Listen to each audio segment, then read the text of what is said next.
voudrons remercier très sincèrement tous ceux qui ont pris part par rapport à cette activité, qui rentre dans le cadre des activités que Alternative organise par rapport au forum citoyen radiophonique. Cette fois-ci, c'est en collaboration avec les REPAD, les réseaux panafricains pour la paix, la démocratie et le développement, qui sont en train d'organiser cette activité. C'est pour ça que nous voudrons vraiment sincèrement saluer tous ceux qui ont participé, tous ceux qui sont là, du moins, parce que c'est le mois des jeunes. Et nous voudrons aussi saluer très sincèrement Alternative, espace citoyen, qui nous a fait l'honneur de venir au niveau de notre siège pour faire cette activité. Nous voudrons très sincèrement remercier tout le monde. Et aussi, avant de passer, parce que c'est un débat, ce n'est pas une conférence comme on l'entend, avant de passer la parole au conférencier, nous voudrons donner au président du REPAD pour qu'il puisse donner un mot concernant la visite des alternatives dans le cadre de cette activité. Camarade président, vous avez la parole.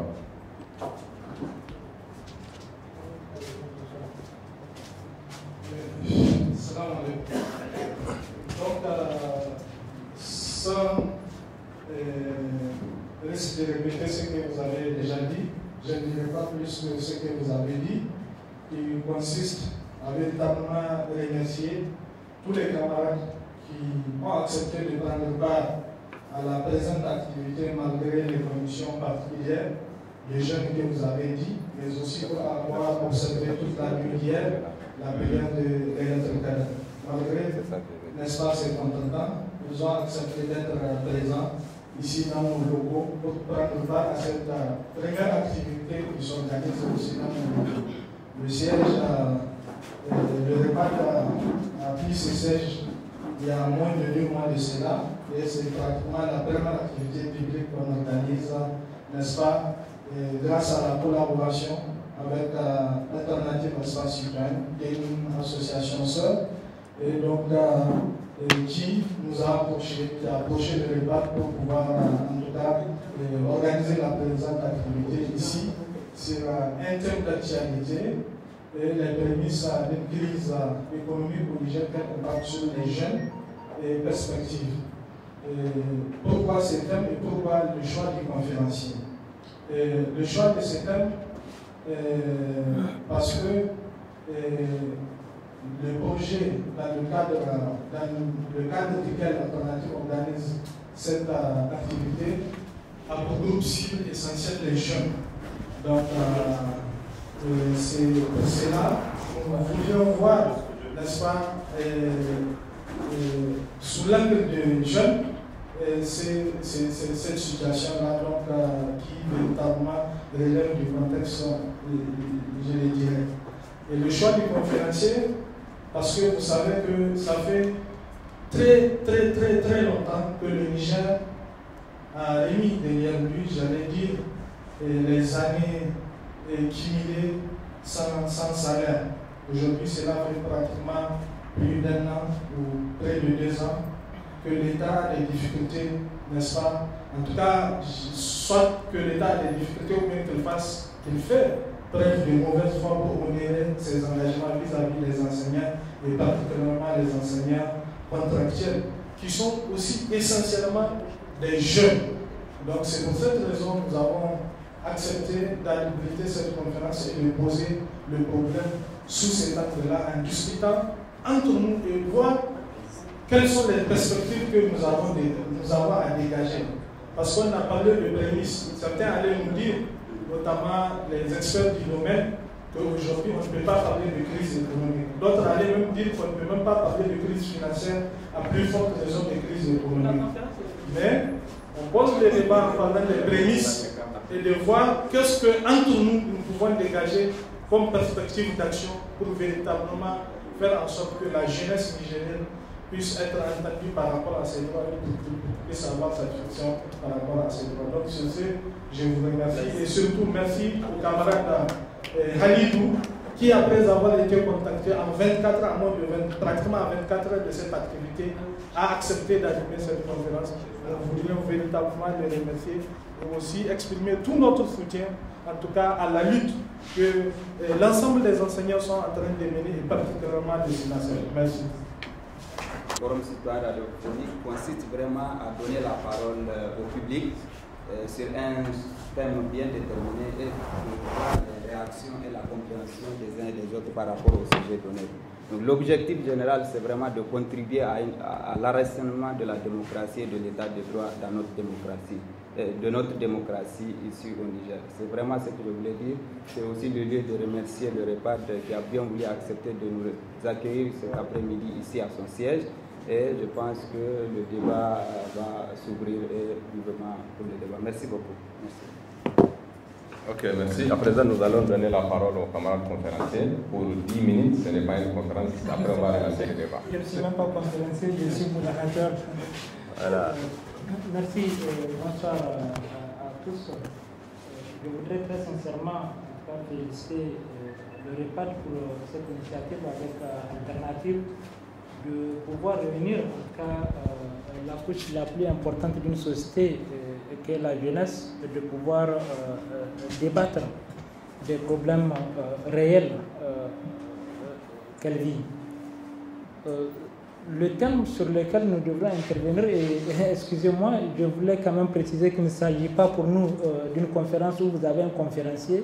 Nous avons un thème qui est là, un thème qui est d'actualité sur lequel chacun de nous doit quand même donner son point de vue et surtout, tel que ça a été dit, que nous puissions dégager des perspectives et pour en tout cas corriger tout ce que nous aurons à déceler comme tard tout à l'heure par rapport à cette question-là. Voyez-vous que nous sommes en plein mois de carême, il est déjà 18h moins. Si nous devrons étaler en tout cas longtemps sur ce thème-là, ça veut dire que le groupe cible n'aura pas beaucoup de temps d'intervention.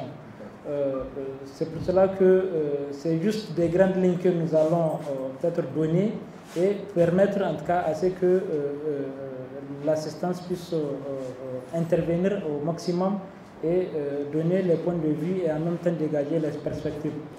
Permettez-moi, chers camarades, en tout cas, de saluer la présence du doyen qui est là avec nous, en tout cas le ministre Albert Wright, qui a quand même voulu faire le déplacement. Et c'est pour ça que je vous ai dit qu'il ne s'agit pas d'une conférence pour nous, parce que moi, je ne suis qu'un enseignant, je ne suis pas économiste, je ne peux pas aujourd'hui venir parler d'économie de notre pays au moment où vous avez des doyens qui sont là, qui peuvent faire le travail. Alors, le thème de cette conférence, tel que ça a été dit, c'est les prémices d'une crise économique au Niger. En tout cas, le message que j'ai reçu, c'est impact sur les jeunes et perspectives. Alors, il faut dire que si nous faisions partie de ceux qui ont réfléchi sur ce thème, il ne s'agit pas de prémices, en tout cas d'une crise économique. Aujourd'hui, nous sommes dans la crise économique. Nous vivons la crise économique. Et je vais m'expliquer.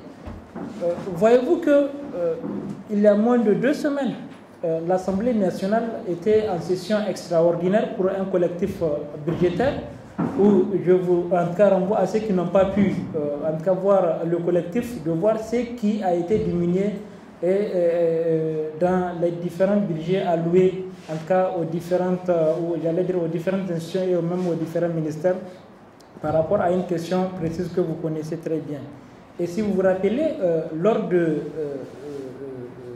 cette session, le ministre des Finances a été interpellé, en tout cas à l'Assemblée nationale, et il a quand même clairement notifié qu'il y a des difficultés sérieuses par rapport aux finances de l'État. Et aujourd'hui, sur le terrain, ça se remarque parce que il suffit seulement de discuter avec un opérateur économique qui a de l'argent avec l'État. Vous allez comprendre que certainement que cet opérateur économique a fait en tout cas des centaines, sinon des milliers de va-et-vient entre le Trésor national et son organisation, du fait qu'effectivement il n'arrive plus à toucher ne serait-ce que 500 000 francs au niveau du Trésor aujourd'hui. Et la preuve, je crois qu'il y a beaucoup d'étudiants qui sont là. Je vous renvoie à discuter un peu avec un de vos fournisseurs, par exemple celui qui fournit le pain qu'on utilise quotidiennement. Aujourd'hui, il a plus de 120 millions, n'est-ce pas, d'impayés avec l'université de Niamey, parce que l'université a quand même acquitté, mais au niveau du trésor, il n'y a pas d'argent pour prendre, en tout cas, pour pouvoir toucher, en tout cas, ce qui lui revient de droit. Quand j'ai dit que nous vivons la crise, je l'ai dit en connaissance de cause parce que tout à l'heure, Abdoulaye l'a dit que nous sommes enseignants. C'est vrai que nous sommes enseignants. Et à l'heure où je suis en train de vous parler, nous avons des camarades enseignants qui totalisent 3 mois d'arriérés de pécule et même de salaire.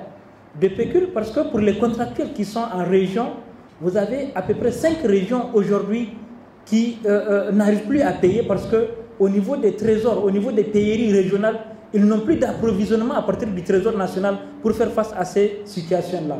Et voyez-vous qu'aujourd'hui, les salaires du mois de juin ont été payés. C'est purement politique, ça je l'ai dit honnêtement, parce qu'à l'intérieur du pays, ces salaires n'ont pas commencé. Tous ceux qui ne sont pas dans les banques n'ont pas encore touché leur salaire en dehors de ceux qui sont à Niamey.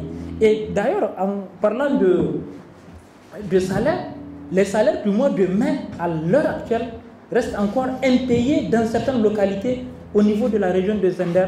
Rien qu'hier, nous étions en contact avec ces camarades-là qui attendent encore 2 mois d'arriérés de salaire. Je ne parle même pas de pécule. Si on pense que les pécules, comme ils l'ont dit, ne fait plus partie de leur priorité, mais les salaires, puisque les salaires ont été payés à l'échelle nationale et que dans certaines localités, vous avez en tout cas des retards, sinon des arriérés de paiement.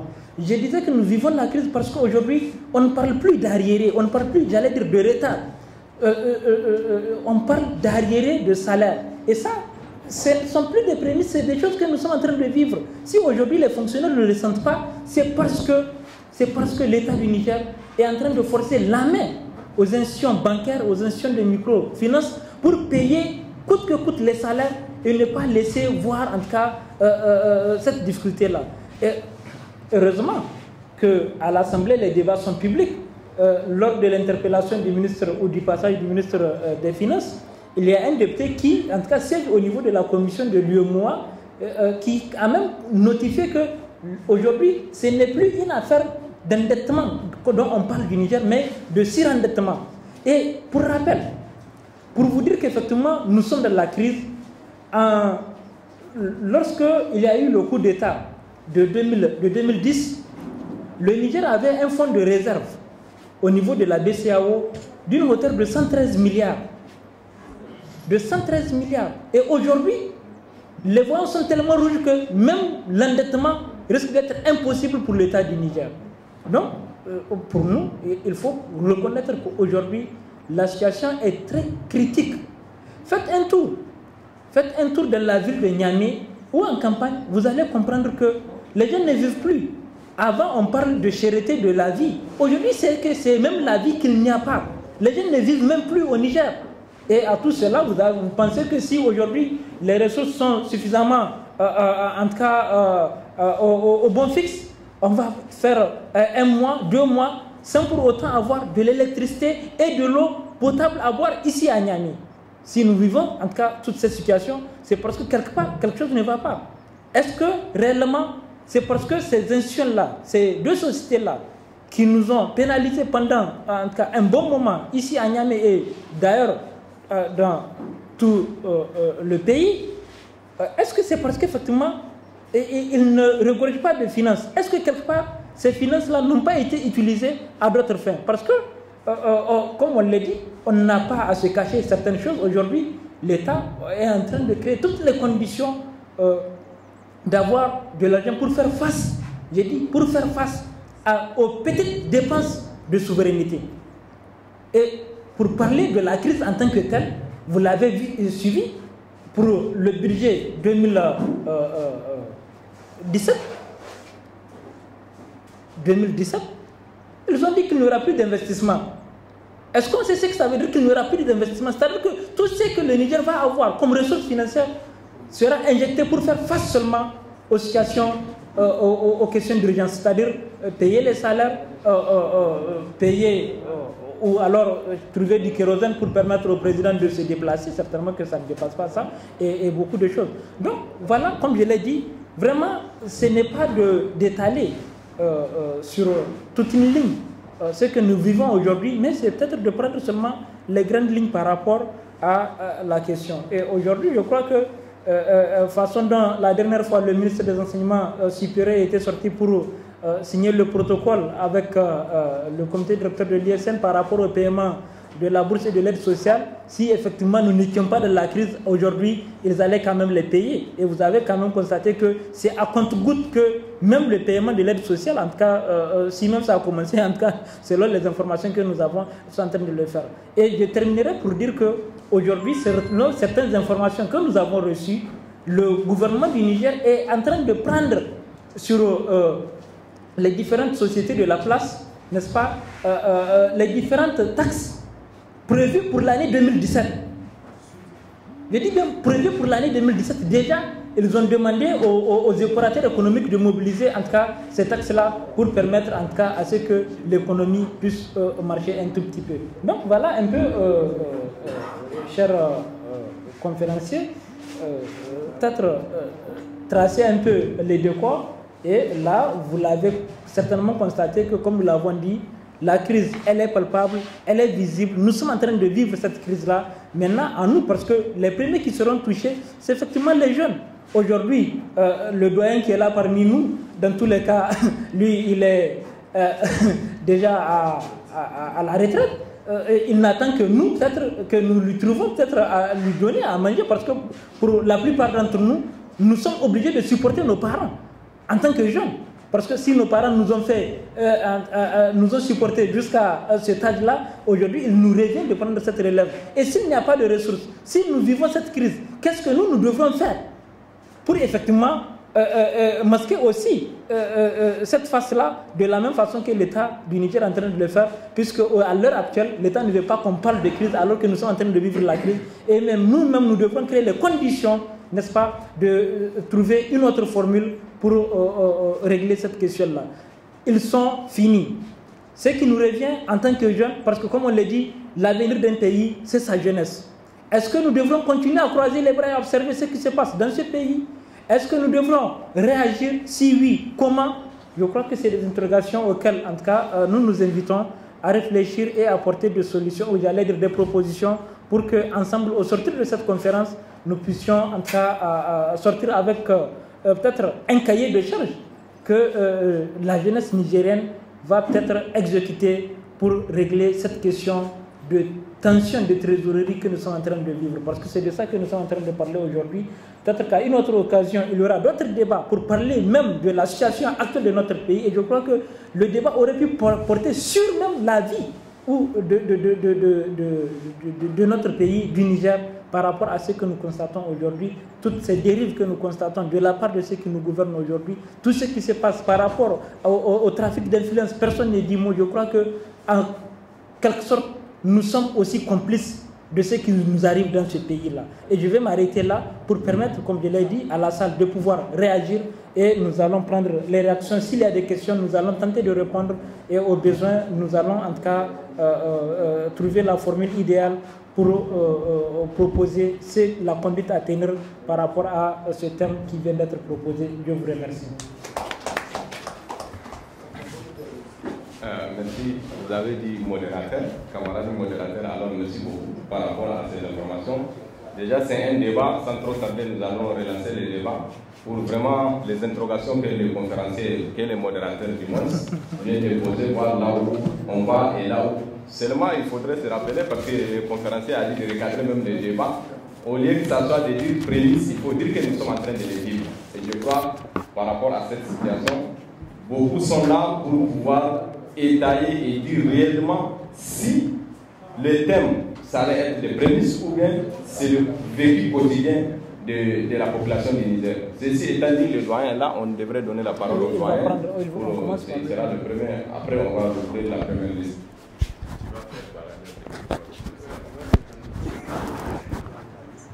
Non, il ne faut pas me faire parler forcé. Je suis venu écouter les jeunes. Cette semaine, j'étais dans la réunion qui a été organisée par la CADEV, Caritas Développement Niger, en vue de chercher les voies de la paix au Niger, parce que là aussi, on voit monter les tensions suite au développement de la situation politique dans le pays. Et je pense que tous les hommes de bonne volonté sont déjà en chantier, en train de réfléchir pour voir comment s'impliquer dans les voies de recherche d'une atténuation des tensions dans le pays et trouver aussi les voies, c'est nécessaire, cela, d'une réorientation de la politique de gestion dans le pays. Au cours de la réunion à laquelle j'avais participé, qui a d'ailleurs qui s'est adressée à une quarantaine d'organisations au Niger, j'ai produit personnellement un écrit dans lequel j'ai présenté une réflexion personnelle.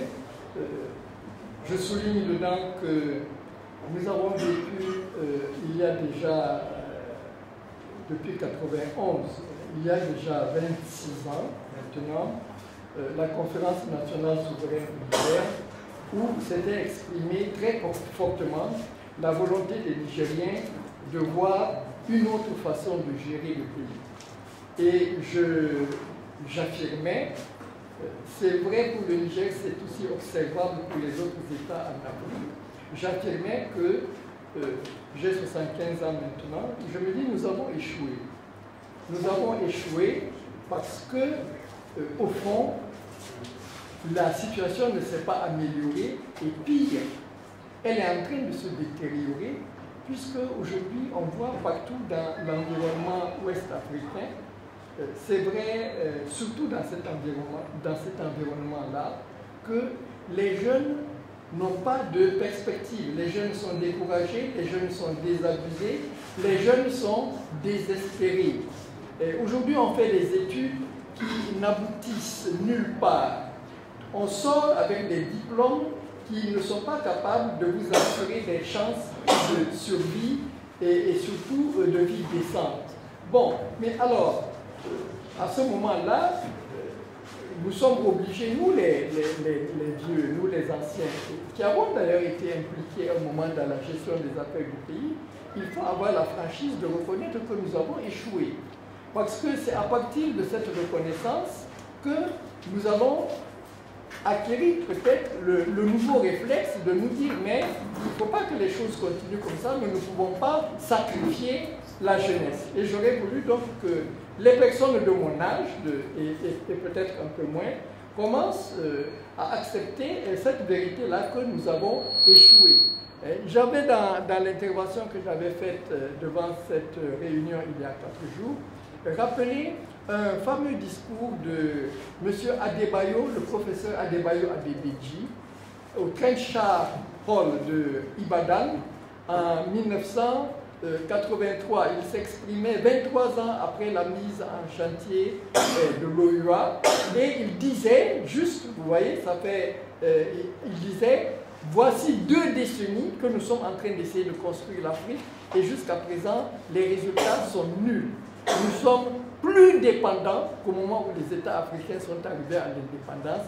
Nous sommes plus dépendants de tout vis-à-vis de l'extérieur, la technologie étrangère, le commerce étranger et même les idées étrangères. Rien sur le plan africain ne se fait avec la contribution vraie des intelligences africaines et des cadres africains. Alors quand même, ça c'est préoccupant. Et je ne peux qu'encourager des réunions de jeunes comme les vôtres de faire l'effort de trouver de nouvelles voies d'action pour remettre le pays sur les rails.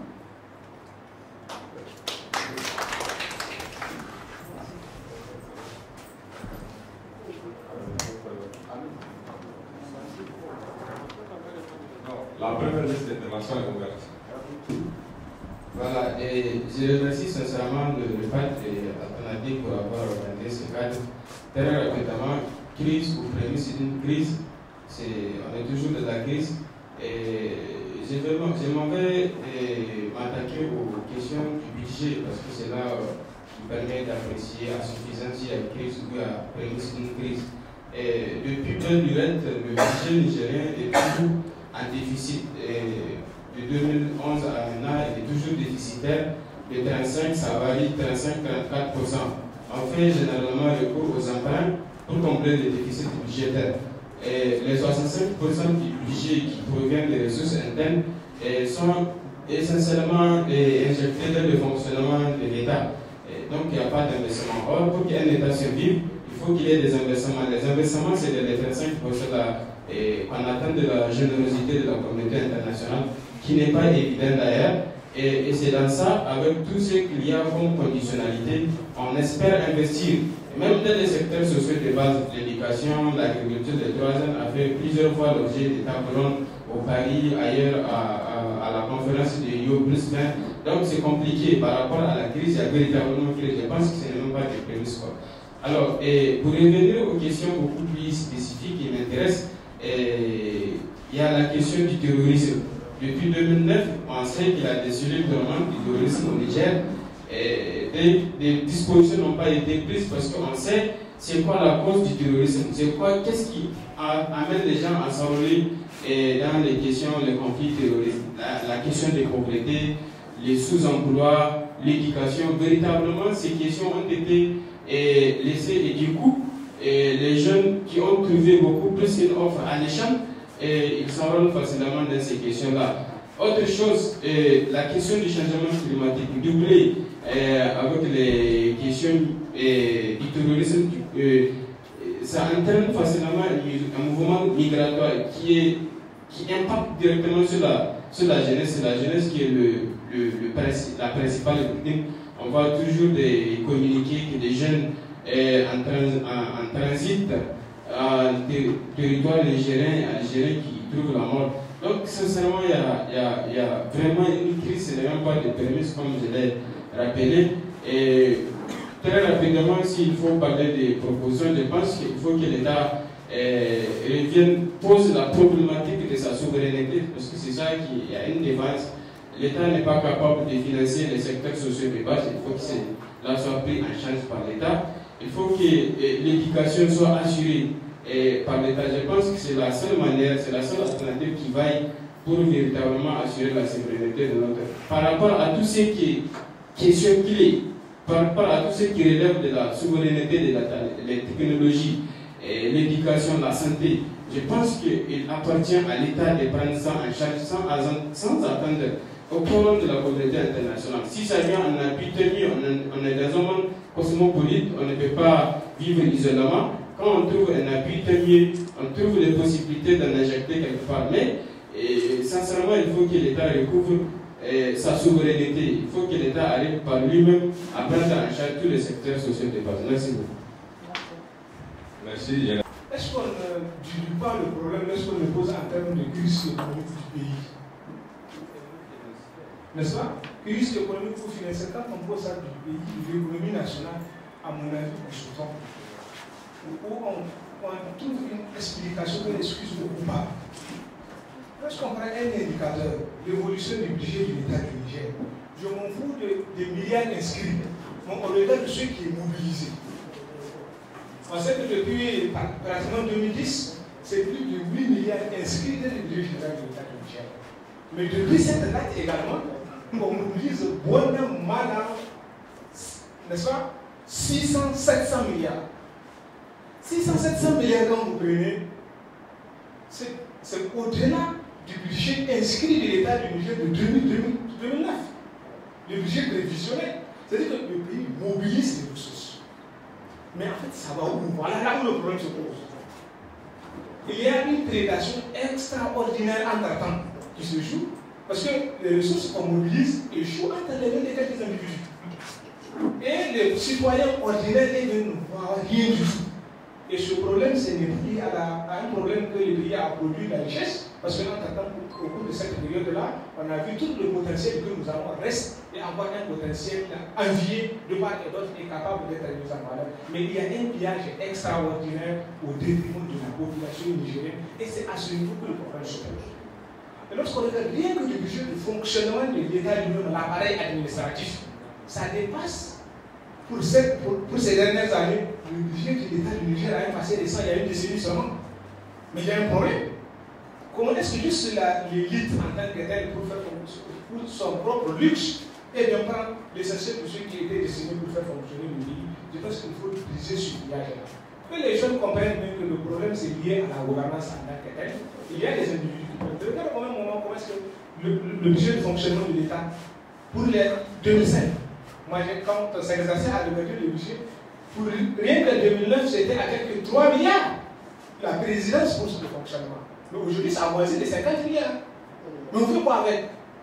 Il y a des individus qui sont en train de vendre de la justice et qu'on comprenne que le problème est là, et on oublie les restes et revient aux victimes, aux déséquilibres de l'ordre établi, de l'affronter, pour qu'il y ait une redistribution de richesses naturelles et que chacun ait sa part. C'est ça l'équité, c'est ça la justice, et c'est ça en vérité la démocratie. Parce qu'une démocratie qui ne le permet pas, c'est un véritable problème. Et je pense que toute la jeunesse doit pouvoir percevoir les enjeux et de dire que trop c'est trop, il faut qu'on arrête cette dynamique qui est en train de nous mener tous en bateau. On fait semblant, on estime qu'il ne faudrait pas faire la critique au risque d'être traité d'opposant et de qu'importe ce que nous vivons et puis que d'être traité de tel ou tel autre mode. Il s'agit simplement d'un problème national. On pose le débat au plan national et on crée le rapport de force approprié qui impose nécessairement le débat pour qu'on reconstitue la gouvernance et à travers la rectification de la façon de gouverner, et donc on trouvera la réponse au problème. Ce pays-là est très riche. Il n'est pas pauvre. Il ne traverse pas une crise de pays. Il est très mal géré et il y a des individus qui pillent et qui font le malin. Il faut qu'on l'arrête. Et je pense que c'est à cela, à cet exercice, nous sommes tous invités en tant que jeunes à plusieurs titres parce que notre devenir aujourd'hui, sur notre survie, est carrément compromis. Et donc, à travers ça, c'est une globale, il y a un problème globalement. Regardez le contexte international. Non, le contexte international, c'est un autre débat. La situation nationale en est un autre. Et bien, il faudrait qu'on soit en mesure de poser clairement ce débat et qu'on fasse la mobilisation nécessaire. Parce qu'en dernier ressort, tout dépend de la capacité du rapport de force qu'on va imposer à ceux qui tirent profit de l'existant. Parce que pour eux, il faut que ça continue. Et quitte à trouver une explication à eux qui ne les met pas en cause. Donc, on les débusque, on les identifie, on les pose sur la table, comme on fait la source du problème. Faisant d'abord le premier point du problème à résoudre. En agissant de cette façon, je pense qu'on pourra véritablement inverser la population.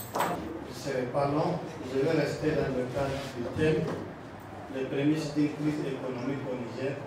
Quel impact sur les jeunes? Moi, je suis d'avis avec ce thème. Et je trouve que l'analyse des prémices d'une crise économique au Niger, elle peut se faire sous plusieurs angles. Quand on parle de prémices, il faut voir le facteur qui peut déclencher ou qui peut favoriser ou renforcer cette crise économique qui s'annonce déjà et que nous la vivons aussi. Et je suis d'avis avec ceux qui pensent que l'insécurité, surtout les nouvelles formes de menaces, telles que ça s'agit dans certaines parties de notre pays, peut être des éléments qui renforcent ou qui vont consolider la crise économique. Si on prend le choix du Niger par rapport au développement, parce que l'économique, la finalité de l'économique, c'est de promouvoir un développement. Et le Niger a opté pour le développement équilibré de toutes les régions.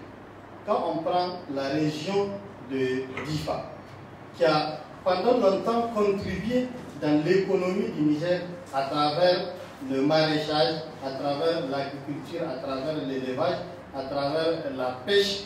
Aujourd'hui, tout le monde sait que l'économie de cette région, elle est paralysée du fait des actes terroristes. Ça justifie que l'insécurité est un facteur qui favorise la crise économique au Niger. Quand on prend la région d'Agadez, qui est une région minière, et une région depuis la nuit du temps du commerce transsaharien, aujourd'hui, le niveau de l'insécurité grandissant a fait en sorte que l'axe Agadez-Dirkou-Libye est devenu impraticable. Et même avec la découverte de l'or, les orpailleurs qui se trouvent là-bas, qui arrivent à mobiliser quelques grammes d'or, ils sont éprouvés, ils sont spoliés de leurs biens par des bandits armés. Donc l'insécurité met à rude épreuve la situation économique de la région d'Agadez. Il y a un autre facteur qui n'est pas à négliger aujourd'hui, qui est en vogue, la situation naturelle, le facteur naturel, le changement climatique. Il suffit de voir une étude qui a été publiée récemment sur l'état des ressources naturelles du Niger. Quoi qu'on dise, c'est des ressources qui se diminue, qui se réduit au fur et à mesure. Et ça fait en sorte que ça donne un coup sur le secteur primaire de notre économie. S'il vous plaît. Donc, nous remercions très sincèrement en tout cas, les différentes interventions. Et si nous devons récapituler un peu, il faut reconnaître que nous sommes tous unanimes, en tout cas dans cette salle, que le Niger se trouve actuellement de plein pied dans la crise économique. Il y a eu des propositions, et avant les propositions, en tout cas, c'est qu'il faut reconnaître que si nous sommes arrivés à cette situation, c'est du fait de beaucoup de paramètres. Je ne vais pas revenir sur tout ce que les camarades en tout cas, ont eu à relever, mais il faut dire qu'actuellement, il y a pour la plupart la malgouvernance qui fait partie de cette situation. À la malgouvernance, il faut ajouter également l'injustice sociale. Et je crois que rien que ces deux paramètres doivent nous interpeller tous en tant que jeunes à une prise de conscience. Tout à l'heure, en tout cas, dans les différentes interventions, nous avons tous entendu chacun, et tout celui qui intervient, dit qu'il nous faut un changement de comportement, il nous faut un changement de mentalité. Et d'autres sont même allés à nous dire qu'il nous faut, en tout cas, une lutte sociale pour renverser la tendance. Je suis d'accord avec toutes ces propositions. Et c'est pour cela que d'ailleurs, je voudrais demander au REPAD et à Alternative que peut-être juste après le carême, il faut encore remobiliser la jeunesse nigérienne, créer d'autres situations pour lesquelles les gens vont se retrouver et maintenant poser le débat de fond de qu'est-ce qu'il nous faut, qu'est-ce qu'il faut faire. Parce que nous sommes d'accord qu'il faut aller dans la lutte, mais quel genre de lutte? Tout à l'heure, en tout cas, les intervenants ont parlé de jeunesse politisée, de jeunesse achetée, de tout ce qu'il faut, il y a comme mot. On est d'accord. Mais à l'heure actuelle, lorsque vous prenez, parce qu'il faut être seulement sur la table, vous allez constater que même ceux qui avant soutenaient coûte que coûte le régime actuel commence en tout cas à se lasser et commence à prendre conscience. Et je pense qu'il faut continuer dans ce travail-là, il faut continuer dans ce sens-là. Il faut aller jusqu'à ce que nous puissions prendre conscience. Et Inch'Allah, je suis convaincu que dans 2-3 semaines, si nous arrivons à avoir 2-3 séances de ce genre, ce qui est sûr, à partir du siège du REPAD, nous pouvons poser déjà les jalons de la lutte. Parce que la lutte, elle est la seule chose qui nous reste aujourd'hui. Elle est la seule chose qui nous reste. Et nous sommes obligés de nous battre pour nous libérer et libérer notre pays. Comme quelqu'un l'a dit, le changement commence par moi. Je crois que nous devrons tous changer.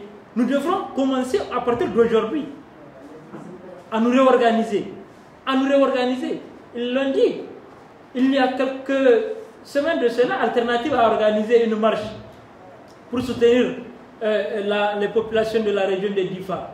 Nous avons vu d'autres acteurs qui, au même moment où nous étions en train d'organiser la marche, eux se retrouvaient dans d'autres activités. Et aujourd'hui, on revient pour organiser une autre marche de la société civile pour soutenir encore DIFA avec des moyens qui sortent d'où on ne sait pas. Pour dire qu'en réalité, il faut qu'on écarte, nous en tant que jeunes, nous en tant qu'organisation de la société civile, il faut qu'on écarte d'abord de ces financements des bailleurs pour nous conduire dans la lutte. Parce que plus on prend leur argent, plus il n'y aura pas de lutte.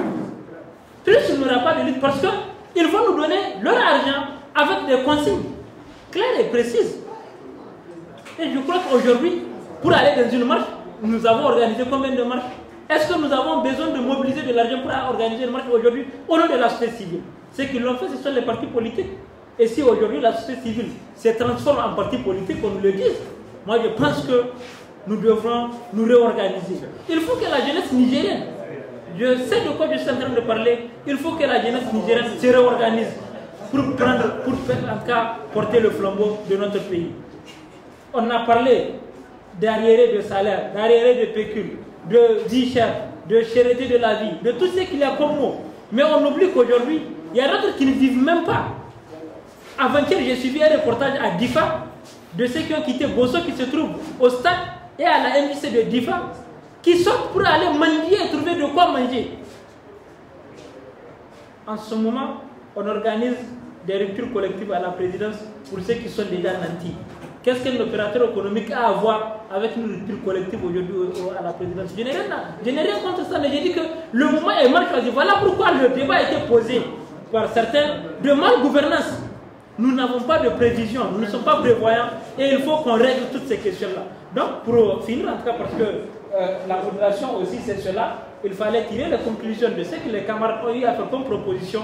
Et je l'ai dit, au repas et alternative, vous avez le devoir de réorganiser la jeunesse nigérienne et de créer les conditions pour que toute la jeunesse nigérienne, sans exception, puisse se retrouver et en tout cas engager le combat pour une restauration de la dignité du peuple nigérien. Je vous remercie. Oui, nous, j'arrive. Avant de te donner la parole, comme déjà la santé a été tirée, il y a certains qui sont en train de demander la carte par rapport à l'adhésion au repas. La carte se trouve avec le trésorier, il est dans la salle, ou bien ceux qui sont en train de demander sur la parole. Voilà. Ceci étant dit, nous remercions tout le monde. Nous souhaitons bonne rupture, qu'Allah fasse que tout ce que nous avons dit ici puisse être suivi d'action.